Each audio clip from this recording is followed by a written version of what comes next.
Good day everyone. So for today's lesson, I'll be discussing different selection tools and techniques in selecting portions of the image or the pixels in Photoshop. Okay, this will guide you on on using different tools for you to be able to work around your image, especially for moving objects from one place to another, or selecting a portion of the image and doing something on that particular pixels. Okay, so with that, so let's start. Okay, we're going to start our activity for today, or lesson for today. So this is all about different selection technique in Photoshop. So let's start with the different selection tool that you can use in Photoshop. So we have 4 types of selection. So these are the geometric, freehand, edge-based selection, and color-based. Okay, so under the geometric, you have the rectangular marquee tool. So it creates a rectangular selection. So elliptical marquee tool, so it creates a elliptical selection or a circle selection. So we have also the single row. So basically the single row selection allows you to select a row of pixel, a single pixel, which is in row. So since in Photoshop, when we put something on the workspace, so it consumes pixels. Okay, so that's the single row selection. So we have the single column. So for the single column selection, you select a column, a single pixel column. So meaning to say, you are just selecting a single column ng pixel. Okay, so you are only selecting one pixel in a column on the space. Okay, so the second one is we have the freehand. So the freehand tool do have the lasso tool, polygonal lasso tool, and the magnetic lasso tool. Okay, for the lasso tool, so the lasso tool is the freehand tool. So meaning to say, you are selecting on a freehand way. So the selection will be determined by the stroke of your mouse. So basically, that's the lasso tool. The second one is the polygonal lasso tool, or from the word itself, it creates polygons. Okay, so when you click, you create polygons for you to be able to select portion of on the workspace or the image or the photo. Okay, so the third one is the magnetic lasso tool. So the magnetic lasso tool snaps to the edge of an image or a pixel. So meaning to say, this tool automatically snaps or dumidikit siya on the edge of the image or the pixels that you are selecting. Okay, so those are the freehand tool, the lasso, polygonal lasso tool, and the magnetic lasso tool. Okay, the third one is the edge-based selection. So from the term itself, so edge-based, it will look for the edge. And one example of that one is the quick selection tool. So the quick selection tool quickly paints a selection by automatically finding and following defined edges in the image. So yung quick selection tool is an edge-based selection. Meaning to say, if you're going to stroke it on your workspace, it will look for the confinement or the edge of the image or the pixel. So when you stroke, it will find edge. When it will find edge of the image that you are selecting, then that will be confined to the selection at the edge of the selection. Okay, the fourth one is the color base, and one example of a color based selection tool is the magic wand tool. Okay, the magic wand tool select parts of an image based on the similarity in color adjacent pixels. So since we are referring to pixels, so and magic wand tool is a color based selection. So what it does is it selects pixels of based on the similarity of color. Okay, medyo pagkakahawig ng color of the pixels. Okay, so if you're going to stroke or brush on the image, kung saan kayo nag-brush, so basically it will look for the similar colors of pixels. Okay, so those are the different selection tool, and from this lesson, we're going to do an activity. Okay, so this is our activity for this lesson. So we have here the the square with the sports label at the center, and we have the sports objects here. So this is comprised by different balls, a shuttlecock, table tennis racket, and a football. So we're going to move the sports objects here and place it on this square object or shape with a sports label. Okay, so we're going to do the moving of these objects, moving of the objects or the image on the right side, and place it on this box or square. Okay, we're going to do different selection. But first, I'm going to just teach you a trick. So if you're going to look at the entire image, so basically, the objects or the shapes inside the workspace are separated by white spaces. Okay, so if in case you wanted to have individual files or to segregate all of the objects onto separate files. So let's say paghati-hatiin nyo siya, pag-iwalay nyo to and create a single file for each objects or shape. So always remember, if you have white spaces, you can automate the crop and straighten of the photo. Okay? So this is a technique wherein that na pwede pag-iwalayin yung mga objects separated by white spaces. Okay, like for example, you scanned an image with white spaces on it, so you can separate those one into individual files by using this technique. Okay, so you can just go to File. As you can see, this is only a single image. Go to File, then Automate, then you have the Crop and Straighten Photos. Okay, again, just go to File, Automate, and Crop and Straighten Photos.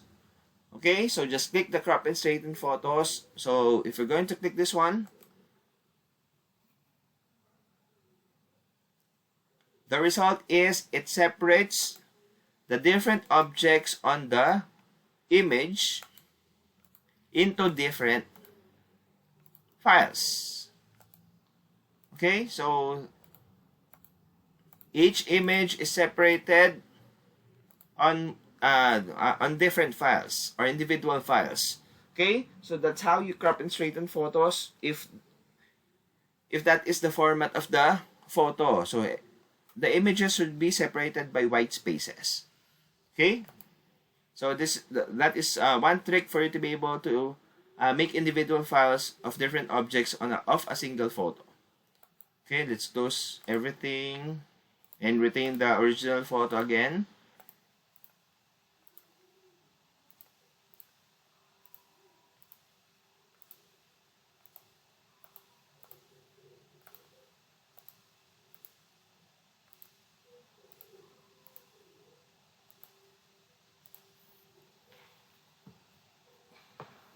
Okay, so let's start with the selection tool. So always remember we have different selection tool.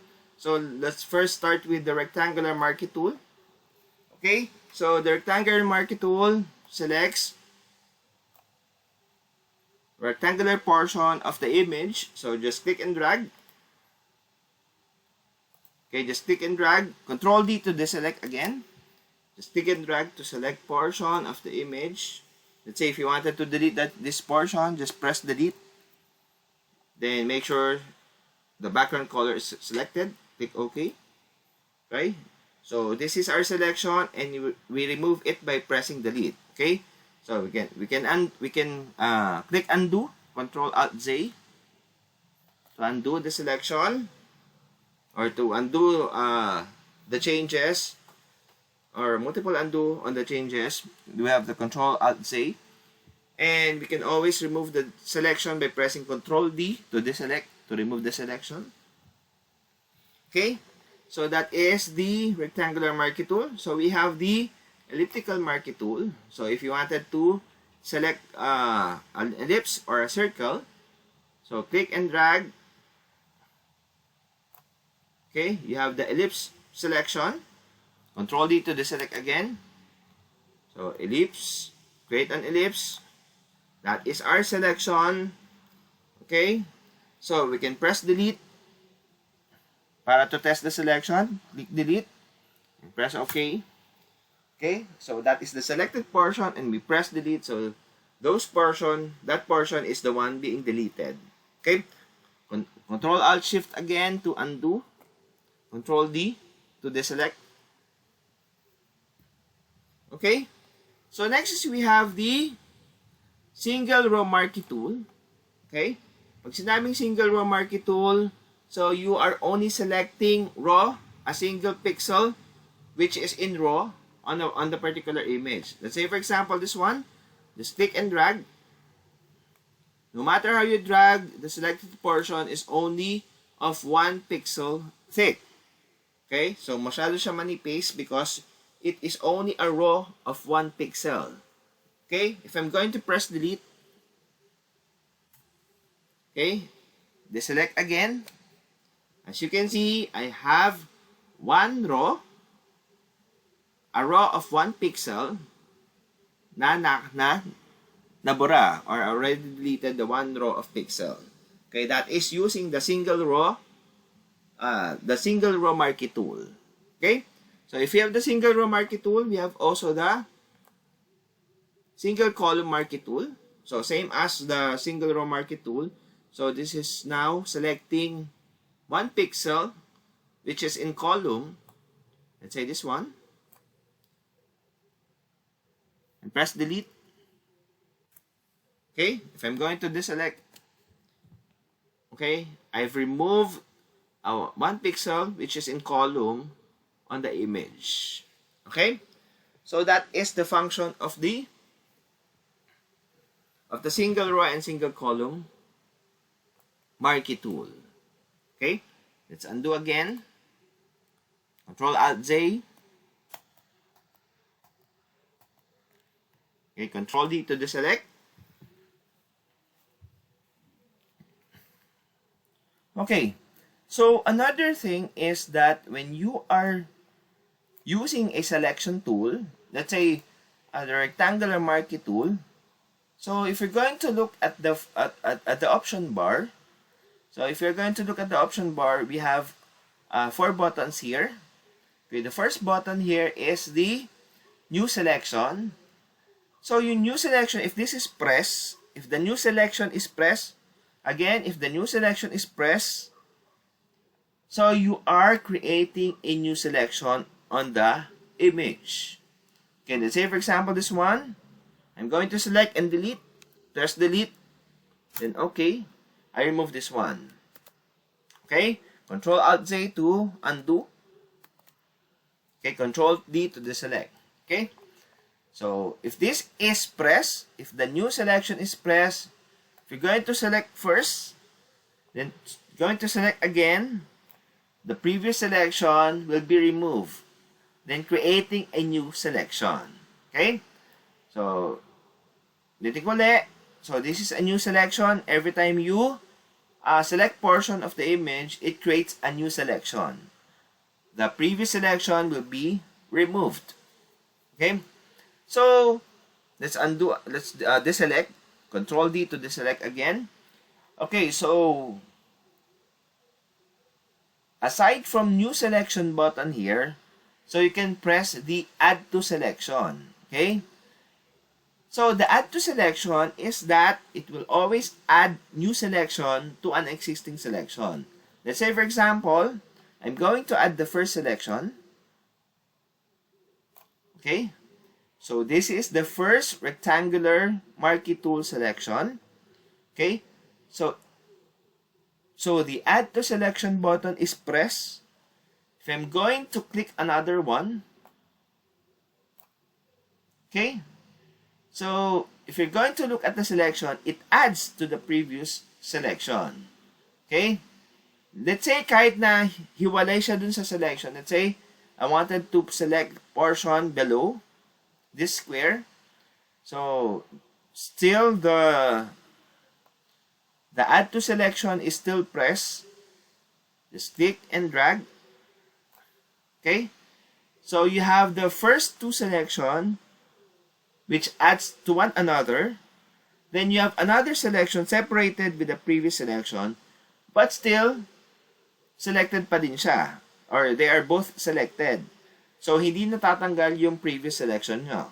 Okay? So, the previous selection is retained. And since this is add to selection, so basically both are still selected. If I'm going to press delete and click OK, I remove the multiple selection. Okay, so that is the add to selection. Let's undo again. Okay, the next one is we're going to use the subtract from selection. So what we're going to do is we're going to remove portion of the selection.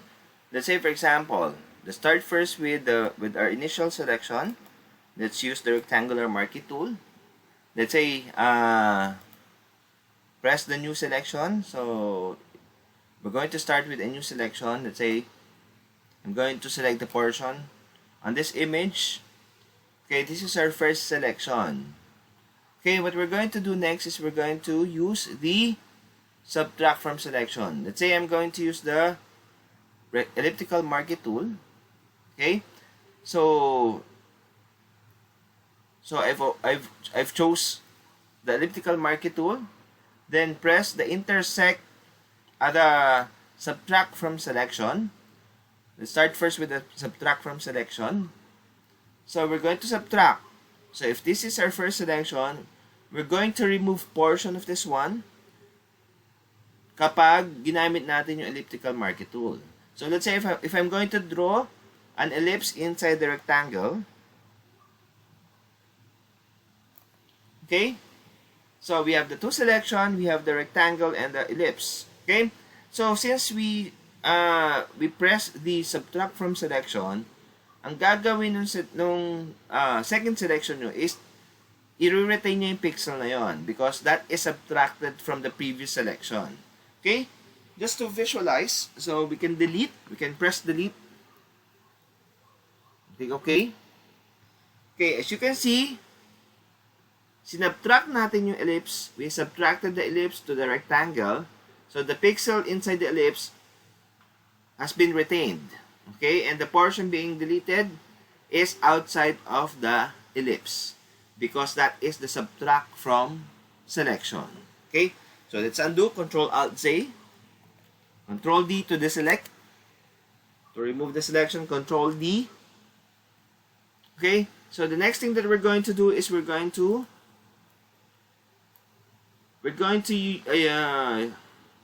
use the intersect with selection. Okay, so let's start first with the first selection. Let's say we're going to use the rectangular marquee tool again. Okay, so that is the first selection. So the next selection, we're going to use the elliptical marquee tool. So we're going to use the elliptical marquee tool. So but this time we're going to press the intersect with selection. So we're going to press the intersect with selection. Just click the intersect with selection. Okay. So let's draw an ellipse. So let's make it a little bit on top of the rectangular selection. Let's say this one. Click and drag. Then if you're going to release the mouse, okay, kung makikita nyo, the rectangle and the ellipse nag-intersect siya. There's a portion of the selection which intersects with one another. Okay? So if I'm going to release the mouse, what will happen is it will retain the intersection of the two shapes, the rectangle and the ellipse. Okay? If I'm going to press delete, that is the portion being deleted because that is the intersection of the rectangle and the ellipse. And that is through the use of the intersect with selection.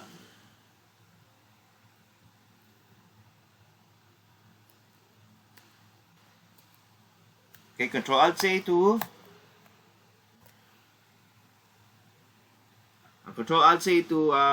undo.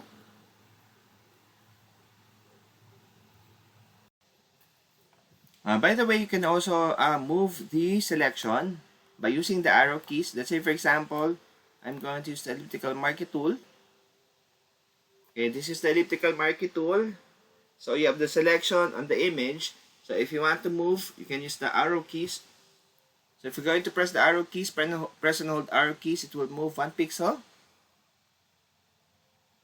to the left or right, or up and down, up or down. But if you wanted to move the selection faster, a little bit faster, you can press and hold shift. Okay, so the selection moves faster because it moves 10 pixels when you press an arrow key. Okay, so that's 10 pixels of movement for each press of the arrow key.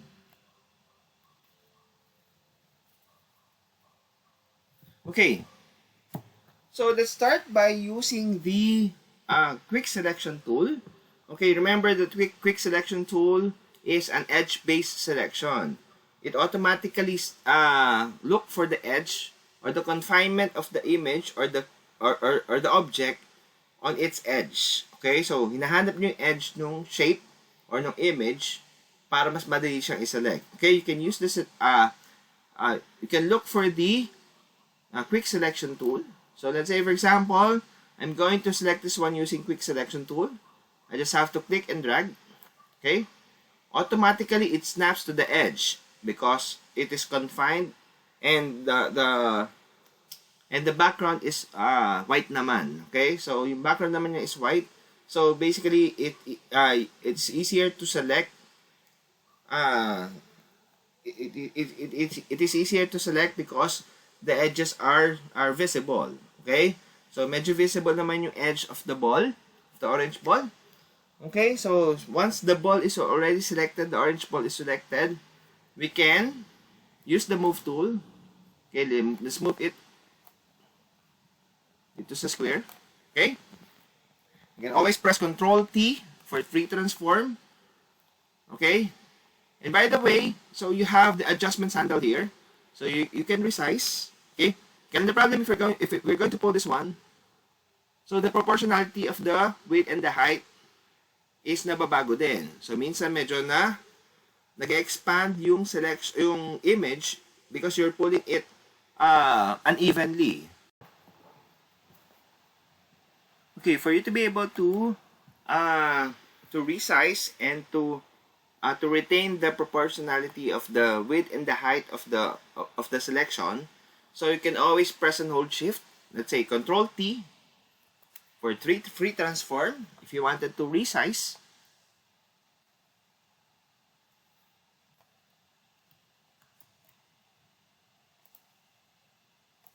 Okay, again, Ctrl T to resize. Press and hold shift before resizing. Okay, so if you're going to press and hold shift, so if you're going to resize, so what happens is it retains the proportionality of the height and the width of the selection. Okay, or the shape. Okay, so nare-retain niya yung proportionality of the figure. Okay, so you can press enter if you're done, then Ctrl D to deselect. Okay, let's do the same thing with the red ball. So use the quick selection tool. Okay, this is a quick selection tool. Select. Okay.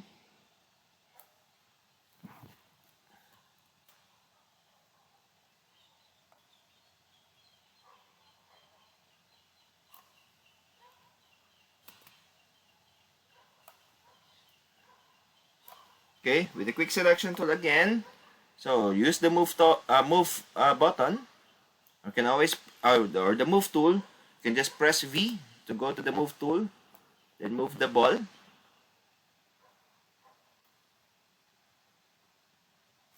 Ctrl T to resize, then resize it again. Okay, Ctrl D to deselect.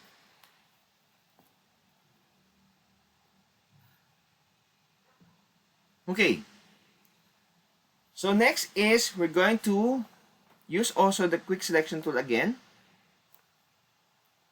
So select this ball. Okay? So, let's move the ball again using the move tool. Press V.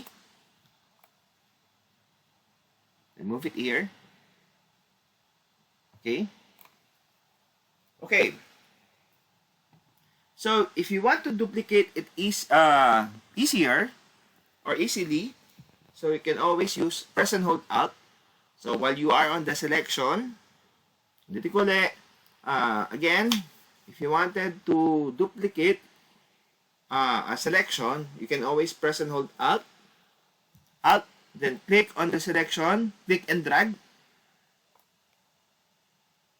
Okay, you already have the selection. Okay, again. Okay, again, use the quick selection tool.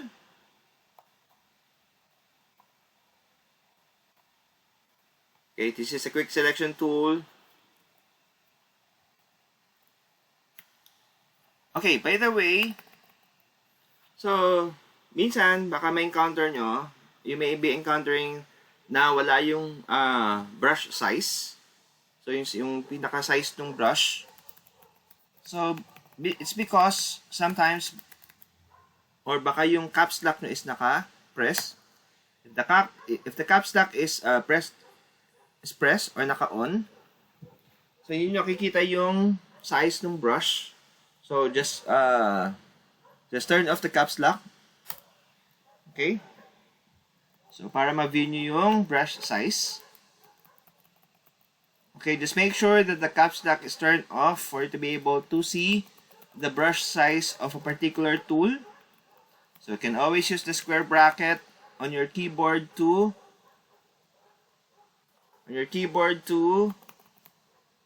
resize the brush. Okay, again, always make sure that the caps lock should be turned off for you to be able to view the size of the tool. Okay, use the square bracket to reduce or to resize the brush size. Okay, going back again, use the quick selection tool. Then, click on the image. Okay, let's make it a little bit smaller. Okay, so use the move tool or press V. Okay, this is the move tool and move it on the square. Okay, so duplicate, press and hold Alt, click and drag. Press and hold Alt, click and drag. Okay. So another trick is that sometimes if you are having a problem with selecting color combination, so let's say especially two colors, so there's a technique that you are going to invert the color. So if this is the selection, there's what we call as the invert color. So just by pressing Ctrl I, okay, so automatically it inverts the color of the shape, okay, or the image. Okay, again, let's undo. So still the ball is selected. Let's press Ctrl I to invert color. So the yellow ball will be turned into a blue colored ball. Okay, so that is the invert color or the Ctrl I. Okay, let's undo to remove the selection. Okay, the next thing that we're going to do is we're going to select the badminton shuttlecock. Okay, so basically the shuttlecock has an irregular shape. So there's a technique wherein that you can easily select some irregular shape objects in Photoshop. So what we're going to do is we're going to first use the rectangular marquee tool. So make a new selection. So we're going to enclose the shuttlecock with a rectangular marquee tool. Okay, so next is we're going to use the magic wand. Okay, so since the magic wand is a color base selection tool, so basically it will select similar colors or similar colors of pixels. Okay, so in this case we're going to select at the same time we're going to select the subtract from selection. Okay? The first selection is a rectangular marquee tool. So we're going to remove portion of the selection, which is a rectangular selection. So what we are going to remove on the selection is the portion outside of the shuttlecock, which is confined by the rectangular marquee tool. Okay? So since the portion outside of the shuttlecock, which is confined with the rectangular marquee tool, is of the same color, which is white, so basically we can easily remove that one using a magic wand tool. Okay? So all we have to do is just click anywhere outside of the shuttlecock inside the rectangular marquee tool. Just click. Automatically, the entire shuttlecock is selected. Okay? So, ang ginawa kasi natin is we remove portion of the selection. So, that is the outside of the shuttlecock dun sa rectangular marquee tool or marquee selection. Okay? So, ang natira na lang is the shape of the shuttlecock. Okay? So, we can now move this one by using the move tool or press V.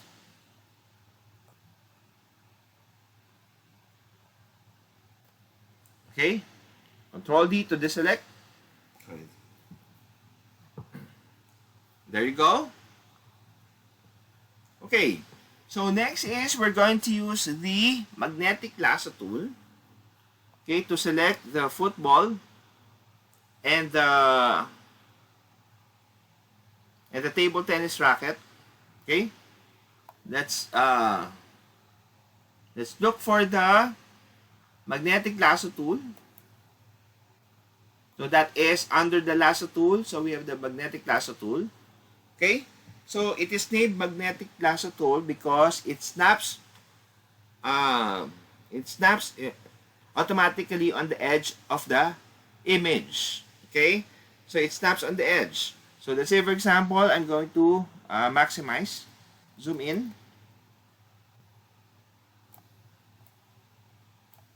Okay? I'm going to select the football using the magnetic lasso tool. Okay?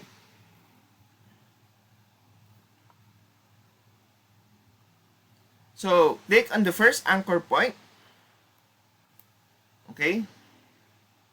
So, just draw or trace as much as possible near the edge of the image you are tracing or you are selecting. So, kung mapapansin nyo, it will automatically snap on the edge.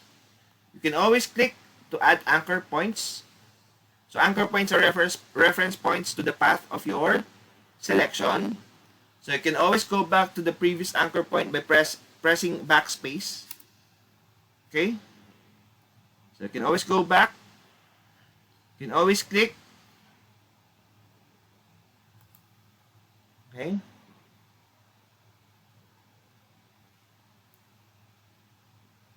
If there is something wrong with the selection, so you can always go back by pressing backspace.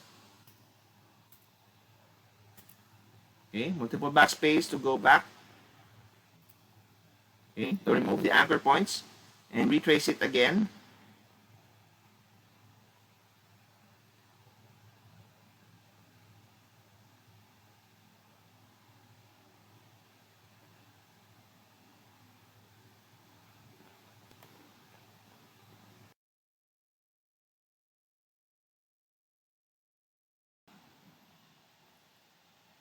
Okay, so when you're done selecting, you can always double click to end the selection. And when you're done selecting, you can now move this one to the square. So you can use press V, or you can click the move tool, then move, and Control D to end. Okay, we're going to do the same thing with the table tennis racket. So we're going to use the magnetic lasso tool. Okay. So we're going to trace the edge of the table tennis racket. Let's zoom in. Okay, use the magnetic lasso tool. Click on the first anchor point. Then trace the edge. So you can always click for additional anchor points. Para at least if you have problem on tracing, you can always go back by pressing backspace to the previous anchor point.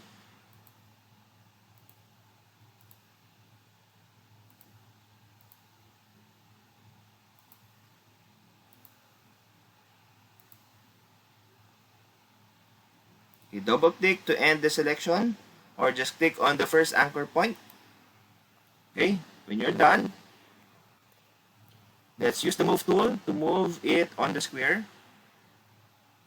Okay, then Control T to resize. Press enter if you're done. Control D to deselect. Okay, so we already placed all of the objects on the square. And by the way, going back to the magic wand, by default, the magic wand, when you select the magic wand, you have the tolerance value, which is 32. Okay, the lower the tolerance, the lesser the chance of same color to be selected. So let's say for example, in this case, yung square natin do have the white brown and the dark brown. So if the tolerance is 32, if I'm going to click, just click on the light brown portion. So that is the portion being selected, the light brown. Okay? So it will select pixels which of this almost the same color. Okay? If we're going to increase the tolerance, let's deselect again. Then let's change the value of the tolerance to 100. Okay? Use the magic wand tool again and click. Okay? As you can see, aside from the light brown, the dark brown is also selected.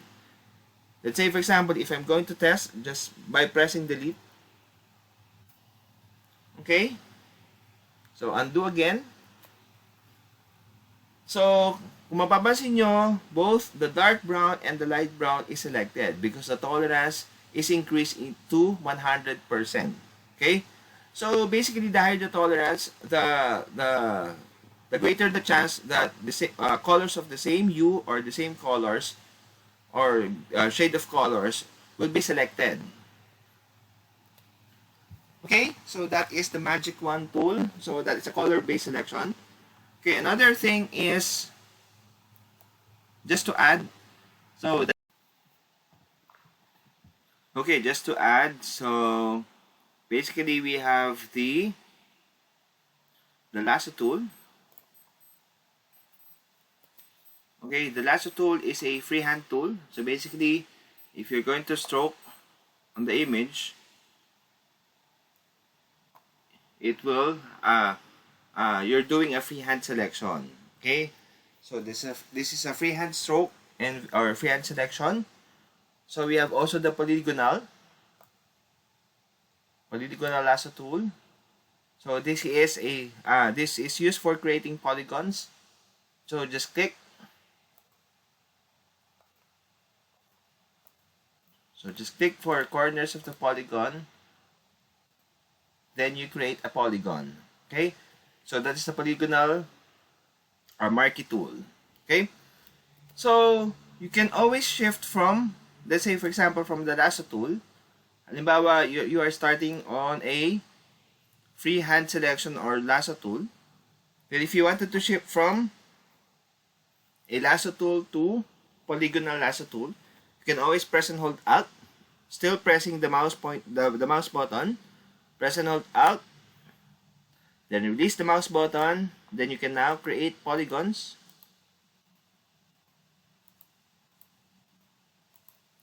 Okay. So if you wanted to shift to freehand again or to the Lasso Tool, so press the mouse again, press and hold the mouse again, then release the Alt button, then draw the freehand again. Okay, so that is shifting from freehand to Polygonal Lasso Tool, or the Lasso Tool to Polygonal Lasso Tool. Okay, so those are the different techniques in selecting portions of the image or the photo or on the workspace. So using the different tools. Okay, so this is our final output. So let's just crop. Let's press C to crop the image. So to remove this portion, the excess dun sa mga sinelect natin. So let's crop.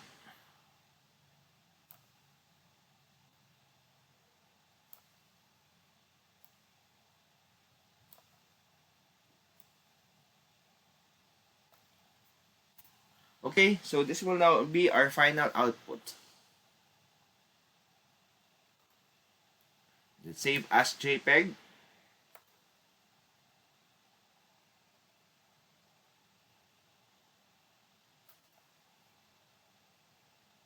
And this will be our end file.